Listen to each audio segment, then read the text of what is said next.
जय हिंद दोस्तों, मैं हूं आज़ाद सिंह। अभी एग्ज़ाम दे करके आया हूं, सोचा आप सबको रिव्यू दे देता हूं कि एग्ज़ाम का लेवल कैसा आ रहा है, क्या सेफ्ट अटेम्प्ट होने वाला है, मैंने कितने अटेम्प्ट किए और क्या प्रिकॉशन आपको रखना चाहिए अगर आगे आप एग्ज़ाम देने जा रहे हैं तो।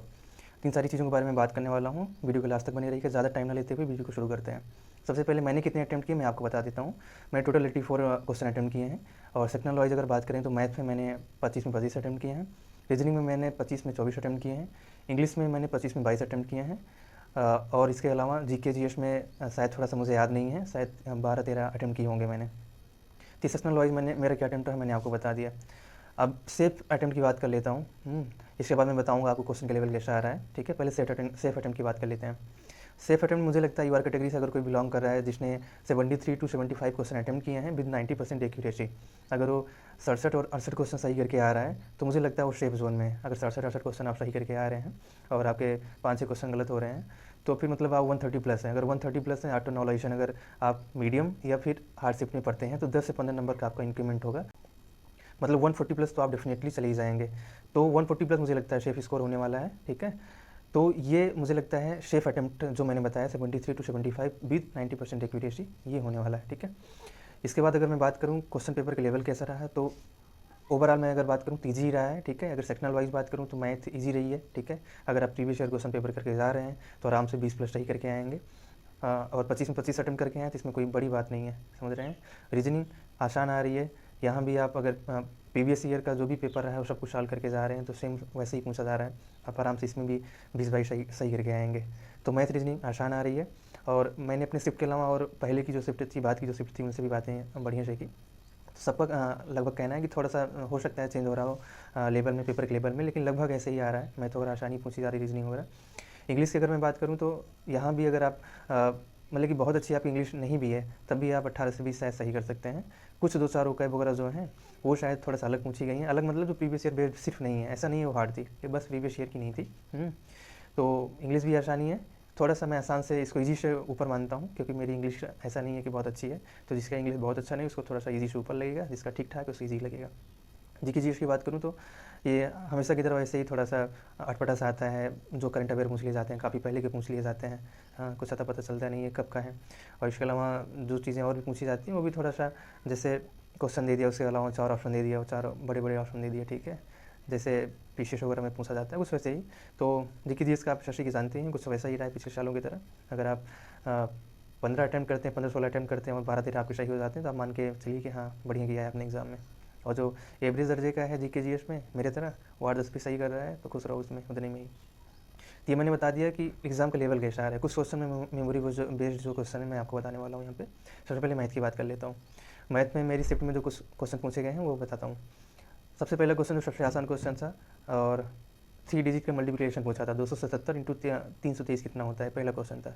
दूसरा क्वेश्चन था कि 2 सर्कल हैं, एक सर्कल का रेडियस 8 है, दूसरे सर्कल का रेडियस 16 है, उनके सेंटर के बीच की दूरी 26 है। तो फिर आपसे पूछ लिया था कि डायरेक्ट कॉमन टेंजेंट बताओ। बहुत बेसिक सा क्वेश्चन है, ज्योमेट्री का ये। इसके अलावा एक जो ठीक ठाक क्वेश्चन था, एक सर्कल के अंदर एक ट्रायंगल है और उस ट्रायंगल का आपको मेजरमेंट दिया था 34, 30 और 16। तो 34, 30, 16 आप सबको पता है एक ट्रिपलेट बना रहा है, मतलब कोई ट्रायंगल क्या हो जाएगी, राइट एंगल ट्रायंगल हो जाएगी। और किसी सर्कल के अंदर अगर राइट एंगल ट्रायंगल है तो सर्कल का जो रेडियस हो जाता है वो हाइपोटेन्यूज का हाफ हो जाता है। इसके अलावा टाइम एंड वर्क से 2 क्वेश्चन बेसिक वाले ही पूछे गए थे, 2 से 3 क्वेश्चन थे मेरे ख्याल से। और सिंपल इंटरेस्ट थे, एक क्वेश्चन था कि सिंपल इंटरेस्ट जो 4 साल का है वो 4600 है। पहले साल आपको 5% लग रहा है और इसके बाद हर साल जो है आगे के तीनों साल वो 0.5% का इंक्रीमेंट हो रहा है। मतलब फर्स्ट साल 5%, सेकेंड साल 5.5, उसके बाद 6, फिर 6.5 ऐसे। तो ये टोटल जब आप 4 साल करोगे तो 23% आ जाएगा। तो 23% बराबर 4600 रखोगे और 1% बराबर आपका 200 आ जाएगा। 100% आप यहाँ से निकाल लेंगे। इसके अलावा x + 1/x बराबर -6 था। आपको पूछा था x⁴ + 1/x⁴ कितना आएगा।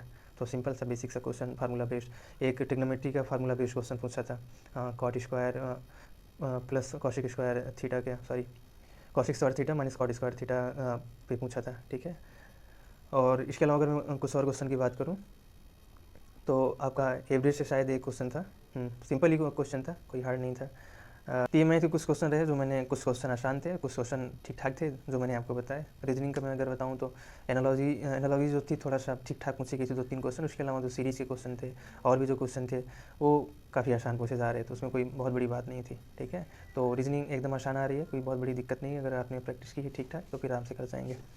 इंग्लिश की अगर मैं बात करूँ तो इंग्लिश में थोड़ा सा इजी से ऊपर, जैसे मैंने बताया, कुछ वोकैब जो हैं कुछ नहीं पूछी गई हैं। हाँ, एक चीज़ का ध्यान रखिएगा कि जब आप एग्ज़ाम देने जाएँ तो PQRS पैराजम्बल क्वेश्चन पूछे जा रहे हैं, 2 क्वेश्चन काफ़ी बड़े बड़े थे, तो उनको आप पहले अटेम्प्ट स्किप ही करके चलिए। अगर आपकी बहुत बढ़िया इंग्लिश है तो आप देख सकते हैं, लेकिन आपको थोड़ा सा भी डाउट है तो फिर उसको स्किप करके चलिए। मैंने भी स्किप किया है, इसीलिए मेरे अटैम्प्ट जो रहे हैं वो 22 रहे हैं शायद इंग्लिश में। तो PQRS बढ़िया पूछा गया था, काफ़ी लंबा पूछा गया था, उसको स्किप कर सकते हो आप। अगर टाइम बचे बाद में तो फिर उसको अटैम्प्ट करने पे ध्यान देना। उसके अलावा इंग्लिश में 1-2 ओकैब जो पूछी गई तो नहीं थी, और बाकी के सब पहले जैसा ही था। Active voice passive voice 2 question पूछे गए थे, डायरेक्ट इनडायरेक्ट से तो नहीं था, और एरर डिटेक्शन से 1 क्वेश्चन था, 2 क्वेश्चन थे। ऐसे ही जैसे पहले की तरह आते हैं, आपने मॉक दिया होगा तो सब आपको पता ही होगा। जीके जीएस की अगर बात करूँ तो वही पहले जैसा, ठीक है, अटपटा सा करंट अफेयर पहले के पूछ लिए जा रहे हैं, कुछ ऐसा पता नहीं चल रहा है कब का है। और जो क्वेश्चन थे भी मतलब साइंस वगैरह के बढ़िया क्वेश्चन पूछा गया था। हाँ, एक फार्मूला दिया गया था, केमिकल फार्मूला पूछा गया था, किस चीज़ का केमिकल फार्मूला है, तो ऐसे ही क्वेश्चन थे।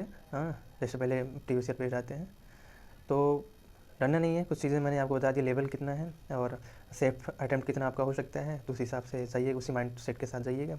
पेपर अगर ठीक ठाक आ जाता है तो सेफ अटैम्प्ट उसी हिसाब से आपका घट जाता है, लेकिन पहले से मन बनाकर मत जाइएगा कि मुझे इतना ही करके आना है। पेपर के लेवल के हिसाब से अटैम्प्ट करके आइएगा। अगर हार्ड होगा तो आपको नॉलेज में फ़ायदा मिलेगा ही। ठीक है, तो एकदम अपने आप को काम रखिए, स्ट्रेस फ्री रखिए, पेपर अच्छा करके आइए, और जितनी भी आपने मेहनत की है उम्मीद है उस चीज़ का आपको फल मिलेगा। मिलते हैं अगले वीडियो में, तब तक के लिए जय हिंद, जय भारत।